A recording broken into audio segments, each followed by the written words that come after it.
Hello, hello, hello. Welcome to Al Stock Trades. All right, guys. So in this video, we're going to offer some constructive criticism to the All-In podcast. Now, I know they actually look at these videos because they really want to make the podcast better.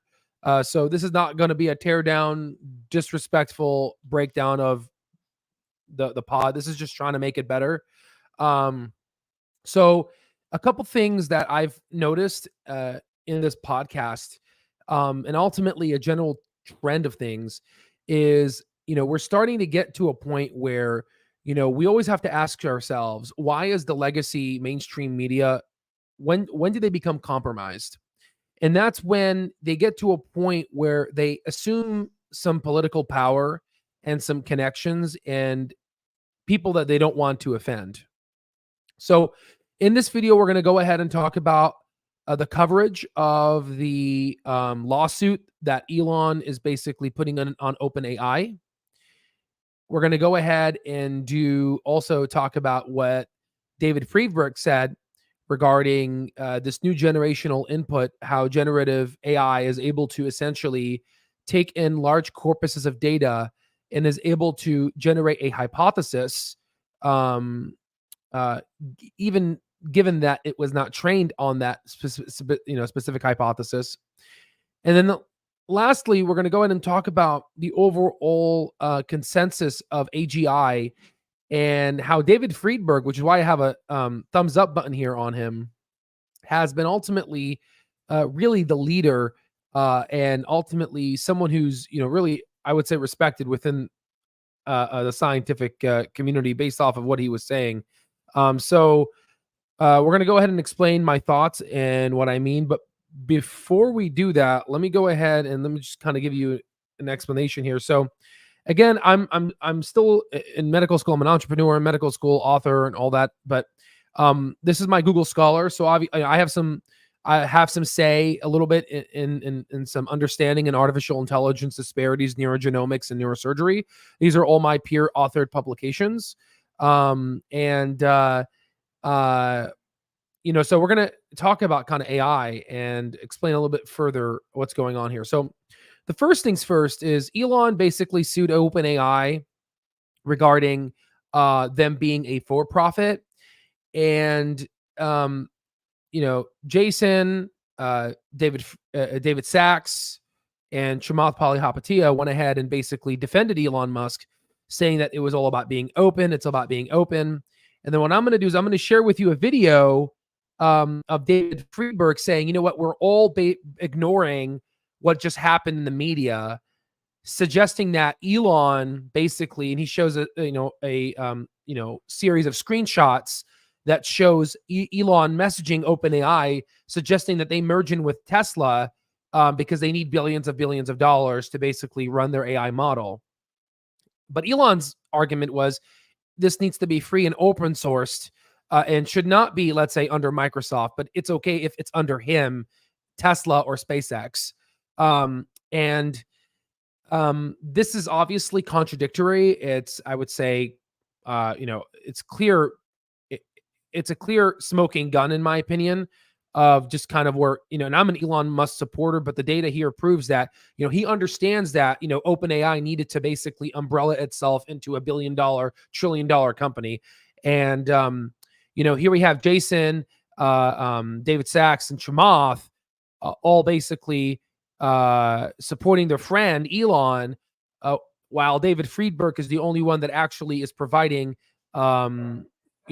good solid news that's unbiased. And then, then Chamath and David Sachs goes ahead and interrupts them saying, oh no, we actually said that, when in reality they didn't. Maybe they were referencing some tweet. So I'm going to go ahead and show you this clip real quick, and then we can go ahead and talk about the other thing that I found interesting here. So let's go ahead and make sure we do the screen tab here. So I want to make sure, I think it's this one here. Yeah. All right. So I'm going to go ahead and mute myself, and we're going to just listen to this real quick. OpenAI's position? Yeah. I think we're all ignoring the documents that OpenAI put out yesterday showing emails and interactions with Elon where Elon acknowledged and recognized the necessity of having a for-profit subsidiary that could pursue the interests of the foundation by raising billions of dollars of outside capital. I think it's a really interesting set of facts that provides a different light on the story, and it was really important that OpenAI release it. I'm going to share a... but hold on, Freeberg, I did mention that. Freeberg, I mentioned that too. My point... They go ahead and they interrupt him and say, no, I didn't mention that. Well, guys, within the first 9 minutes of this podcast, no, you did not. You were in support of Elon Musk, and you did not mention that, he wanted it to go under Tesla and SpaceX. The truth is getting out, but it's up to you guys to basically, even I know Elon's is your friend, but it's important to basically stay on the track. What I'm trying to, my point of making this video is, the All-In podcast for me is a place where I can look into these minds of these successful entrepreneurs and billionaires and be able to learn from them and, be able to grow my own kind of missions and aspirations. And I've gotten a lot of, information, like, for example, the microplastics in terms of like neuroplastics, how, things can traverse the blood-brain barrier. And I'm having my research team look into that. But ultimately, this is a, something that hopefully they listen to, and it will be a little bit more constructive. And, I know they're friends with Elon, but, you can't do that. So then they go ahead and let me just go ahead and stop the share screen here. And let me go ahead and put a new screen here. Then they go ahead and talk about the capabilities of generative AI. And then we had this person, Mr. Kevin Fisher here, Dr. Fisher. I believe he's a future student PhD. So he's future PhD. I think he's a student now. And he was defending his thesis. And he asked this Anthropic large language model a sets of series of questions. And the model went ahead and generated the hypothetical theoretical answer, and it was the same as his 7 years of thesis that he's worked towards. So he basically had a question that was not asked before, and he, through the process of using physics, was able to basically map up the answer and was finally able to prove the answer through mathematical logic. And then he went ahead and said, let me see if this is really true. And then he puts this information in the large language model. And then the large language model was able to do his 7 years of work and be able to actually solve the answer. Something that the model was not trained on this answer. This answer did not exist. It does not exist in the physical world that we live in, but the model was able and capable of doing this. So just a little bit a little bit into this really quickly here. So as if you don't recall, I showed you my Google Scholar. I do work in artificial intelligence, and I'm actually co-authoring a paper with Dr. Eric Horvitz, who's the chief scientific officer of Microsoft. Interestingly, so what we found is that these large language models, the more data we train them on, it's just really weird, guys. So this is something that no one's really talking about. And this is something that really is important. And if it's the biggest takeaway from this video, you need to listen to this. The more data you feed these generative transformers, the more information you give them, they're able to take something that they've never seen before and able to work through it and be able to create something that has not been trained on. So you always have to ask yourself, who was the inventor of polymerase chain reaction? Who was the inventor of PCR, right? Who created these things? And a lot of these things, they receive Nobel Prizes, and they receive, they obviously went through chemistry, they went through physics, they learned the basics, but then they ask a question and they use science to ultimately find something that did not exist. And what I'm basically trying to tell you is AI in this generative pre-trained transformer, it's starting to exhibit signs of reasoning, being able to basically, give it large corpuses of information and then give it a question and say, I want you to think about this. Now, again, I and this is where I'm going to have to knock down the All-In podcast here. And they do mention this. I have to give them credit. They do say that, we're not experts in this, or we're hand waving here. But, my recommendation, is, why don't you bring Jason on from NVIDIA? Why don't you invite the CEO of NVIDIA on to talk about generative AI? Because what he's going to basically tell you is, the way I'm talking to you guys right now, I'm using generative AI, right? I'm using my mind, and my mind is generating a bunch of texts, right? So if you go ahead and talk to ChatGPT and you ask it a question, it's going to give you text within a second, right? But what it can't do is you ask it a question and you say, you know what, ChatGPT, I need you to come back to me in 10 days, and I want you to think through this problem for 10 days, and I want you to find the best possible answer, okay? That requires a lot of computing power. Maybe the H100s can tackle this from the NVIDIA side, but maybe they might have needed the upgraded, 40, 70 pound chips that they have. Maybe the future, they'll be able to do this. But what I'm basically trying to tell you is that, there's two different types of thinking. There's thinking, we just talk about it, and we just basically, I'm talking to you guys right now. And there's deep thinking, where I said, you know what, hold on, guys, let me think about this, and let me kind of like run a sets of thoughts processes in my head. So this is, we are getting closer to, sentient, general artificial intelligence. And their comment here, I have to say, is quite childish. Maybe they were just trying to please the audience by making them laugh. We don't want to make it too like dry.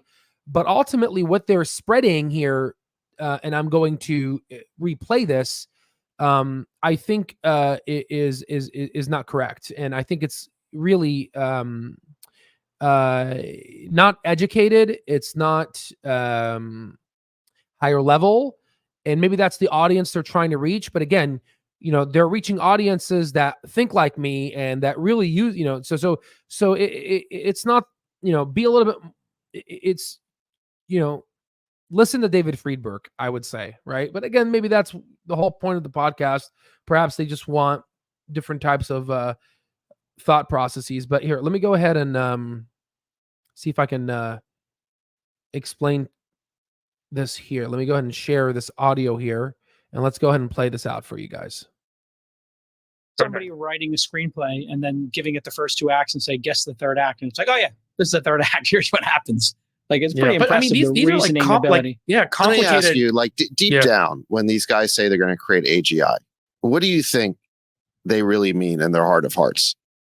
Oh, they mean the Terminator. Yeah, they mean the sentient God. You guys are propagating some bad shit. You guys shouldn't be saying I think that's what they think. Remember that's what Larry Page said? And yeah, so David Friedberg goes ahead and says, you guys are propagating some bad shit, right? And it's true. You guys are saying that this is Terminator. You're trying to, this is really stupid, guys. I mean, this is, and I get it. Maybe this is just, this is just my opinion. Maybe these folks are getting to a point where they're realizing that, their opinions of the world, maybe creativity may be the outsource that AI can't replicate, but maybe, people are not really going to listen to them in the future. And maybe they just feel threatened that AI can ultimately be able to be smarter than each and every one of them, even myself included. I don't understand, the issue here, but usually from my understanding, people that, let's say, don't like vaccinations, people that, let's say, my healthcare colleagues, they don't believe in the stock market. It usually stems from the inability for a human being to fundamentally understand what this generative AI is. And their reasoning is maybe these people want to create a sentient being, a sentient AI that, maybe they want to create a god, right? This is, I would say it's a bit childish, and it's not, not in the best interest of where we're going. Now, regardless, let me just give you some opinions of mine, going back to the Elon issue here. So I'm a supporter of Elon Musk. I'm a supporter of the X platforms, but I do have to say, and I was asked by a couple of folks at Microsoft, what were my thoughts on Elon and saying that we need a 6-month pause in AI. Well, I actually disagreed with the pause, because if we pause AI ourselves, then other people are going to work on it.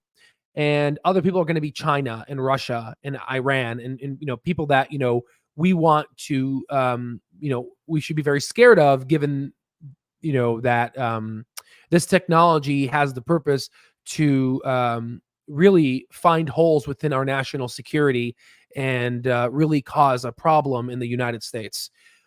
So interestingly, Elon Musk was calling for a pause in AI. And then he goes ahead and within 6 months afterwards, develop his own AI called Grok.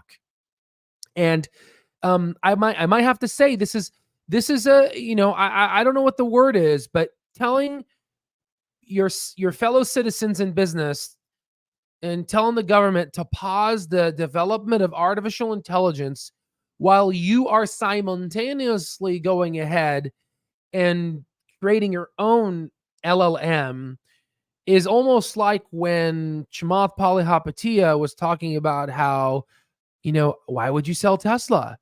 If you have $1 billion in Tesla and I sell Tesla, that's $1 billion problem, as he was selling Tesla, right? It's two-faced.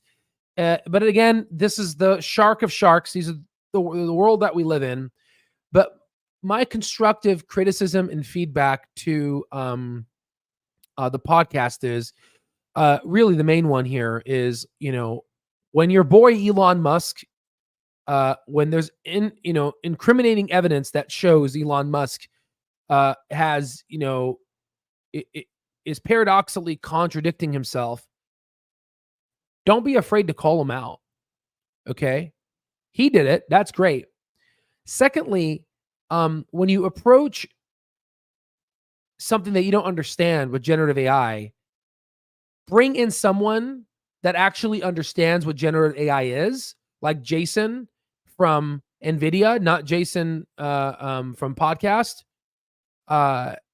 And that's honestly my criticism there, because, this was a bit of I was kind of scratching my head. I'm like, I'm what am I really gaining out of here? Again, listen, guys, I'm not here. Some people, maybe some of them, their audience, they come here to enjoy the podcast. But I if I want to enjoy myself, I'm going to go watch a Mr. Beast video. I'm here to get information. I'm here to get knowledge, and I'm here to get better. Just like when you guys watch my videos, I always try to give you guys information and always try to add value. Now, there was some good value that Chamath added in the end regarding the Warren Buffett indicator, regarding how many times he's mentioned Apple. So I do have to give him, credit when credit's due. But ultimately, these 3 pinpoints here need to be changed. And if they don't want to change it, then I assume I'm not the only one that feels this, right? And again, if they want to reach out to the masses, that's fine, right? But if you want to basically, be a pretty damn good podcast when you're starting to hit the elite professionals, that are in the top 5% of their game in the United States and in the world, I recommend you guys listen to that. All right. So, anywho, very quickly, glad I caught you. I don't know why that happened. So thank you for resubscribing. I appreciate that. And yeah, folks, that's all I have for you guys. I hope this was very helpful. Just very quickly, in terms of just Clove here, we're going to make another video regarding that, but just talking about AI here and what my predictions are in general artificial intelligence. Let's see if I can find you a graph here. So let me go ahead and go to my main. This is my science Twitter account. Let me go ahead, and I made a post not too long ago regarding this. Okay, so this was done by ARK Invest here. So this is a logarithmic scale, and it shows kind of when we're going to get to GAI, general artificial intelligence. And I do believe we're going to achieve general artificial intelligence within the next decade, right? And what does artificial intelligence look like? Well, I think from my perspective, something that giving you my insights, I do neurogenomics analysis. I like to take bad neurosurgical anatomical products that are removed from the brain, like in epilepsy, or let's say in aneurysms. and then send them through RNA transcriptome sequencing, which is just a really fancy way of looking at kind of the RNAs and the genes associated with these disease specimens, and ultimately see if there's a way that we can create a biomarker test that can further elucidate someone's disease progression before it happens, and potentially what are ways that we can ultimately medically create pharmacological targets that ultimately can really break down these diseases from not happening. Like, for example, there's something called matrix metalloprotease, which has been known to break down the blood-brain barrier and is the precursor of multiple disease pathologies, such as in aneurysms or hippocampal sclerosis and epilepsy. So what's interesting here is that normally through my genetic analysis and the research I've done, which has garnered me success as an NREF success story and everything like this, is I usually go to an agency that does gene card analysis, where you can type in a gene, let's say MMP, and then look up that said gene, like matrix metalloprotease, and then you physically go ahead and and maybe Chamath might get this idea and use this gene card database to extract the data and create his own LLM with this information, because this is going to be really huge, right? But ultimately, this is MMP. It breaks down the extracellular matrix, and then it's also breaks down the blood-brain barrier, like I said, and it's all related to a whole slew of diseases. But ultimately, what I believe AI is going to be doing in the future is that it's going to be able to tell you the genes that are problematic, and it's going to tell you what these genes do. And the more it learns what these genes does, and then it goes into the molecular processes of how these genes are interconnected regarding the cellular molecular mechanisms. As you know, I have a master's in science and cellular molecular mechanisms, as I'm going to get my MD, medical doctor degree, next year. So I'm an expert when it comes to this, to the molecular processes inside cells. But once AI is able to do this and is able to connect all of these disease processes and their cellular molecular mechanisms, we're going to be able to have AI to, we can say, I'm going to pay you this much money for tokens. I need you to think about this and come back to me in like 2 months and give me the best possible answer and pharmacological targets and a way to set up the experiment and how to set up the experiment. How many rat models do I need? And then after, if that's successful, what is the next stage? And it's going to design me a whole NIH fundable research project. And then I'm going to be able to create pharmacological targets and ultimately create therapies that are going to be, obviously going to be approved by the FDA. And then we'll transition on over to patient care. So, why is this important? Well, guys, what I just explained to you guys is very difficult, right? This requires multiple PhDs, top institutions, NIH. This requires so much to do. But so now let's go back to Clover. If Clover has the ability to use this type of technology, this general artificial intelligence, and every patient that they see, this thing gets incorporated within its ultimate AI and its ultimate general knowledge base, then it's going to start making inferences and start making connections. And if we can ultimately get to a level where we're able to do high sophisticated analyses, like what I've just described in the past couple of minutes, then do you really think that Clover Health has the power to go ahead and decrease the insurance costs, the MCR of said X, Y, and Z, and is able to go ahead and increase medication adherence, decrease the progression of diabetes by having a tighter HbA1c target goal, and a stabilization from deterioration of the glomerular filtration rate? Absolutely. Absolutely. So, and I think their AI and what they have has found bugs in ACO And ultimately now they're communicating that, hey, you know what? Healthcare is broken. Even the AI can't recognize patterns. And ultimately, this is going to, I believe, lead us to a healthier world. Now, the issue is disparities, and people that have access to AI and don't are going to be at a major disadvantage. But I digress.